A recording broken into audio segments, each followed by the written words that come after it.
Yes, in this video I'll be showing you the things to do in Constanta and Mamaia in Romania on the Black Sea Coast. We will be covering culture, history, monasteries, festivals, nightlife, wine and much more wine. So how do you get here? Well, we flew in from London to Bucharest and took a 4-hour bus journey, but it is worth noting you can fly direct to Constanta from London Luton. And of course, if you're new, please don't forget to subscribe, like if you're enjoying it, drop me a comment if you've got any questions, but let's crack on because I have a lot of things to cover for Constanta. Now I'm going to break this down into 4 different areas. The first will be Constanta, the old town and all of the things you can do in the city centre. The second will be the Neversea Music Festival and all of the amazing fun that you can have here and other music festivals that happen on the Black Sea Coast. The third will be Mamaia. That's actually the area we stayed. I'm going to be covering both of them in this video. And the fourth will be the things you can do in and around Constanta. So things that are a little bit of a drive but not actually in Constanta itself.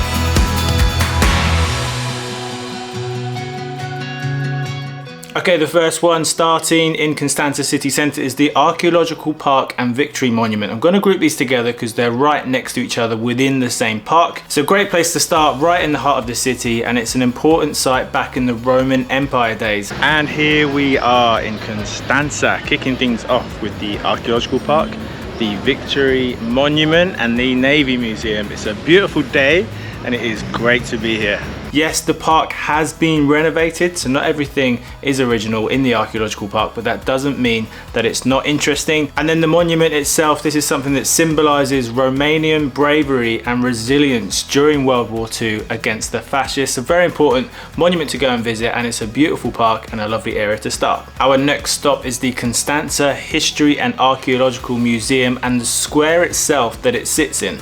Now this is a beautiful building and it was a former town hall. So allow some time to visit this beautiful square and soak up some of the Constanta atmosphere. The museum itself hosts an impressive heritage consisting of 430,000 objects, and it's famous for its Glycon serpent in a room called the Treasury, so make sure you don't miss that. My next recommendation is the building that they call the Casino and some call the Royal Palace. Now this has actually been neglected and is being reconstructed as we speak, so I've only got photos of it, but it's probably one of the most prominent landmarks within Constanta. It's an Art Nouveau design overlooking the Black Sea, and I'm really excited for it to be renovated and restored because there's a fantastic history there. So I'm just going to cut to a couple of pictures that I found online because I couldn't see it myself. Okay, I'm going to group the next 3 things together because they're all very close. Let's start with the Lupa Capitolina statue.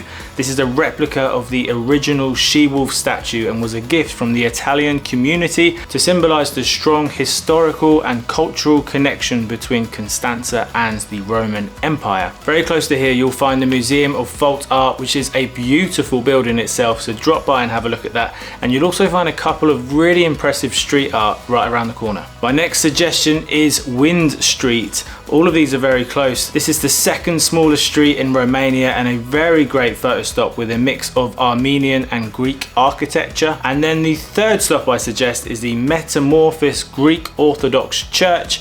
Drop in and have a look. It's beautiful inside and out. So there's 3 all within a couple minutes of each other.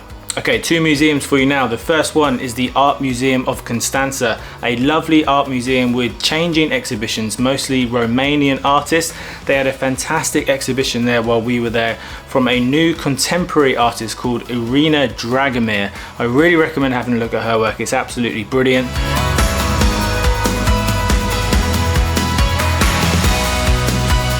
The next museum is the Museum of the Romanian Navy. Spend some time here looking at the beautiful restored old building for a start, the building that houses everything, but you'll find inside models of ships, ancient artifacts brought up from the shipwrecks, and personal items from sailors throughout the Romanian history.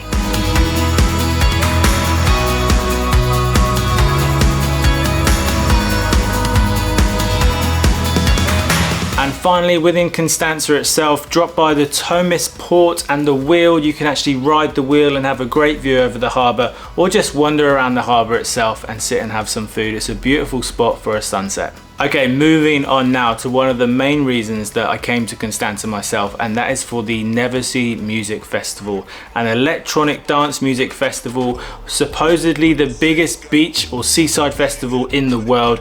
Very impressive, amazing to see 4 or 5 different stages and a huge lineup with the headliner. The main headliner that I wanted to see was Steve Aoki. Another headliner this year was Maluma, so the crowd went wild for him, but it was a really nice festival. I really recommend that you come and enjoy a music festival. If that's not your thing, there's other music festivals with a more alternative scene. It's actually quite a famous spot in Romania for hosting lots of different music festivals. So check out the music festival scene, and for now, just enjoy some of these shots from Steve Aoki. Represent, gotta do hella big, had to run it back again, light it up. Represent, had to do hella big, had to run it back again, light it up. Okay, now moving on to Mamaia itself and the beach resort of Mamaia, where you've got the lake on one side and the beach and the sea, the Black Sea on the other. We stayed there, and I really recommend that you stay. If you don't want to stay in Constanta, stay somewhere right in Mamaia, right on the beach. There are plenty of things to do here. The first one I suggest is actually just to ride that cable car all the way along the promenade, get a nice perspective of the lake and the beach, pick out your favorite beach club, see where you want to go for a walk. The second thing, then walk along the promenade and that whole area, enjoy some of the souvenir shops, sit at a nice restaurant. They have live music often along there as well by the casino area. Then I recommend that you do some kind of water sports or water park. We went to JT Water Sports, where you can go wakeboarding, you can hire paddle boards, you can just jump on the floats and have a swim. That was great fun. And then the final thing, find a beach club, find somewhere to chill. They're very cheap. Sit there, watch the world pass by. And I recommend Fratellis. Fratellis is a beach club during the day, and then by night it's more like a nightclub with live music. That was one of the most fun nights I had. Did I tell you that this area is renowned for some partying? Okay, my next few things are in and around Constanta, so they are up to a 1 or 2 hour drive. The first ones I'm going to cover are wineries. The first one is Viisoara winery, 40 kilometers away from Constanta. It has 330 hectares of vineyard. The village of Viisoara has a great history, and they offer every type of wine in this characteristic winery. They have dry, semi-dry, semi-sweet white wines, dry and semi-dry red wines, and rosé, and they even have a fantastic on-site restaurant where we had lunch.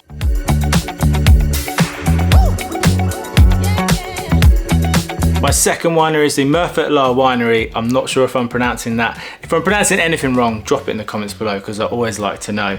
But what a welcome we had with that live music. We arrived just in time for sunset, so it was a beautiful setting. Live music, great characters, all of the people that served us and the people that played the music and explained about the wines. We sat there and had a huge dinner and tasted 6 different wines. Yes, I told you there'd be a lot of wine on this trip. It's located in the Dobrogea region, probably not pronouncing that one right. It's near Constanta as well, and it's one of the most famous wine producers in Romania. The very first grapes here were planted back in 1907. Moving on now to one of my favorite spots that we went to, the St. Andrew's Cave Monastery. Not only is it amazing to learn about the history of that cave and how it's been used for many, many years, thousands of years, but you can also taste the holy water and drink the holy water, which is said to have healing properties and make you live longer.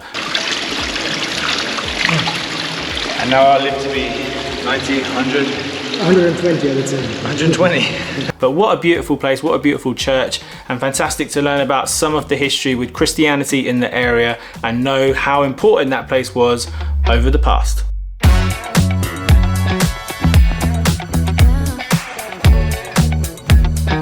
The next stop is Trajan's Trophy, a huge replica of the original 37-meter high victory monument.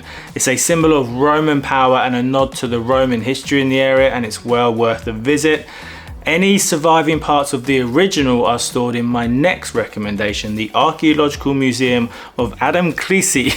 I knew I wasn't going to pronounce that right. And you can also visit the Adamclisi fort, which is right next door. It's a great place to learn about all of the history of this museum, and I wish we had more time here. Definitely make sure you visit the fort, a settlement founded in 109 AD. Just let that sink in for a minute.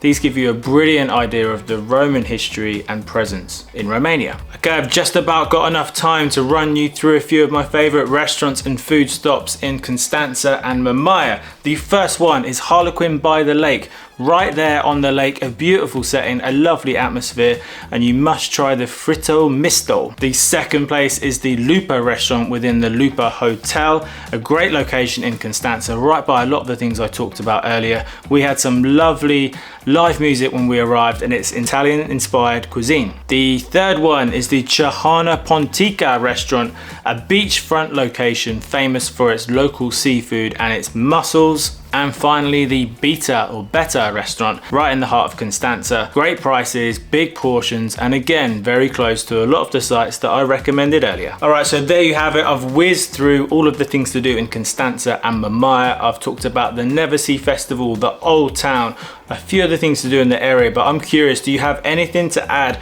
Drop it in the comments below if I've missed anything. Of course, this is never going to be an extensive list, but here's a few of the things that I did and I recommend that you do.